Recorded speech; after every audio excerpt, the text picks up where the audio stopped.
Hey YouTube, so I wanted to do a quick update or review on the Rexing Dash Cam. Bought it from Best Buy for $158 with taxes.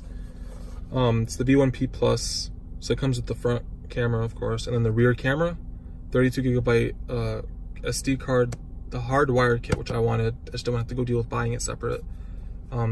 Geek Squad wanted $60 for it, not paying them $60 to do a half-hour job. Took me like legit half an hour. LCD screen, wide angle lens, and I gotta give it to the wide angle. It's a damn wide angle lens. It catches both pillars from where it's sitting right now. You can see both pillars in the car and everything. Full HD. The front's 1080p. The rear camera 720p. And the rear camera it's grainy. It's good enough to tell what kind of car is behind you, like an Altima, a Ford Fusion, whatever. But the color's not there, and if you're trying to catch a license plate from someone that re-rendered you and just took off, you're not gonna get it with the back camera. I think you might be able to just buy one off of buy the higher end rear camera off of eBay from Rexing. I'm not sure about that. I'm gonna look into it though. Loop recording, temperature resistance, auto on and off, discrete design, collision detection, and this has turned on a couple times, and I went to the car and slammed the door or something, and then dual channel because of 2 cameras. So I have it sitting right there. I have under, if you can see, it's tinted blue up here, so I have it just right under it. I don't want the tint affecting it, especially at night if it's a little too dark. It is discreet. It's hidden behind my mirror. I have the screen to set to always be on, so we can focus on it. So you have your mode button, so it switches between recording and what is it, going back to old recorded videos. Then the next one on the left is the record, to start and stop recording. And you have your mic, so you can turn your mic on and off. I leave it off, but if I do need to turn it on, say I need to read somebody's license plate out loud and I don't want to grab my phone, then I just hit mic, read it out loud, and then turn off the mic. And then this last button just goes between your camera modes.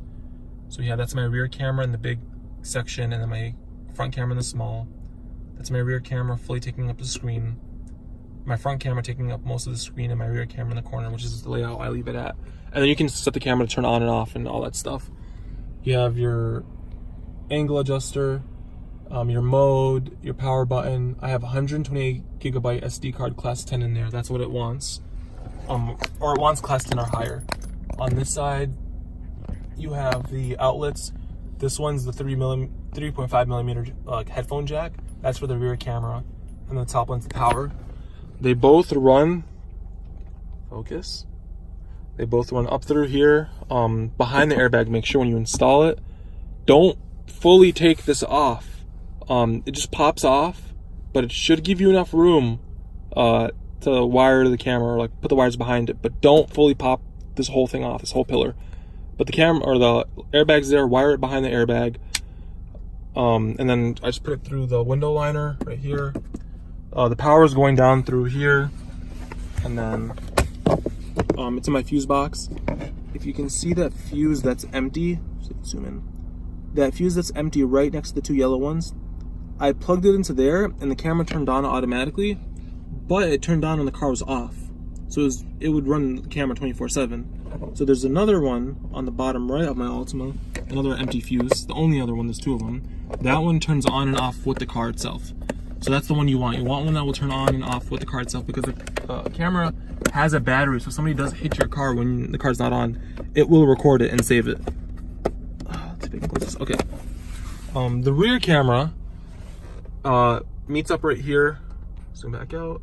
But then it runs through this liner right here, down through here, and then I have it behind the seatbelt, so this panel just pops off. No tools or anything like that, just open the door and pop it off.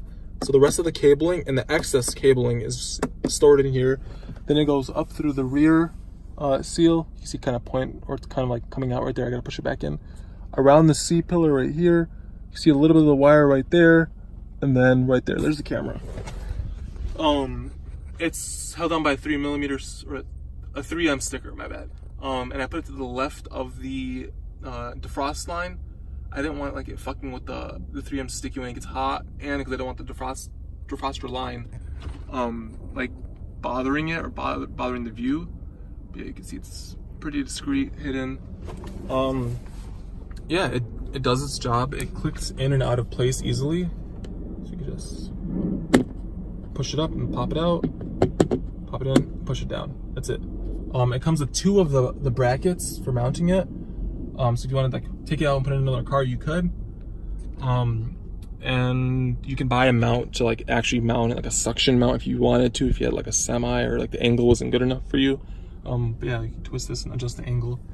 It's great. Like I leave the what is it, the wide dynamic range, the WDR. I never explained what it was. Yeah, the wide dynamic range. I think that like changes the lighting or like the white balance or whatever automatically. Leave that on. I have it set to record every 5 minutes. Start a new video. Now, just a heads up, because it confused me a little bit when I plugged it in. Take the memory card out, you plug it into your laptop, and then it'll open up the file right away. Now, I was looking for a video that I force saved, so I pushed the button, I locked the video, and I was looking for it, and it wasn't popping up in the list of videos. And then I saw the other file, and I clicked on that, and that's where all the saved stuff, the force saved stuff that won't get overwritten, that's where it is. So, like, I thought at least something that you hard saved would be in both files, just the ones that would get looped over and the ones that are not supposed to get looped over, but it's only gonna be in the looped over one, so just remember that. And then on the files, it'll be like A and B.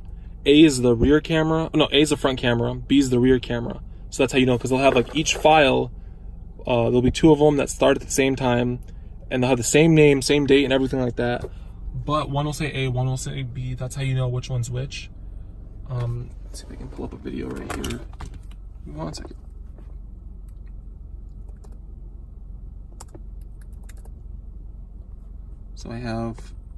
So this is my front camera right here. So you can see how clear it is. That guy just ran the red light. You can see it's a Ford Fusion. Now I can go catch up to him and I can read his license plate easily. The back camera is not the best. So you'll see what I'm talking about. It's grainy.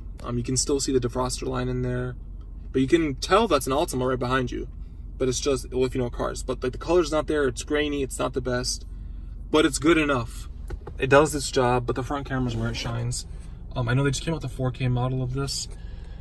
I don't need that.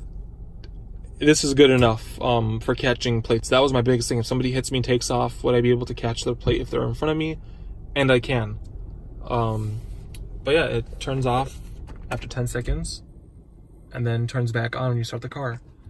What else is there? 18-month warranty on it. Yeah, it's about 40 degrees right now, so I can't test out the temperature like resistance, because the old one I had died because of it just got too hot, so it just stopped working.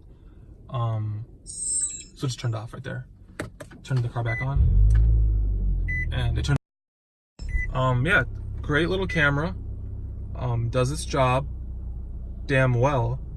And yeah, it's there when you need it, because I got in a car accident and I was screwed because I didn't have a dash cam and it was my word against her word. So this $158 camera setup will save you in an event like that. When it's your word versus their word and they fuck up and they try lying, you'll have this to save your ass. It's well worth it. If you don't want the rear camera, you can just buy this one. It's $99, $106 with tax here in Wisconsin. This is $158 with tax at Best Buy. And yeah, 18-month warranty. It does everything it needs to do. I looked at all the dash cams Best Buy had in store. The Thinkware, the brand that starts with the U that looks really cheap. There's the Garmin dash cam. I kind of like that one. It was the Garmin with Amazon Alexa. I liked it, but people were complaining about its heat resistance. But I saw a lot of car accident videos and people are always recording with Rexing. Like the clearer videos had a Rexing like logo on the bottom of the video. That's how I knew what Rexing was, and that's why I went for the Rexing. And yeah, like I said, I've had it for about 3 weeks. No complaints whatsoever. It's doing a great job. It's discreet. It's behind the mirror. It doesn't bother me at all. And yeah, I'm a proud Rexing owner, I guess. Thanks for watching. If you have any questions or comments, put them in the comment section. I'll reply within a couple hours. You guys have a great day.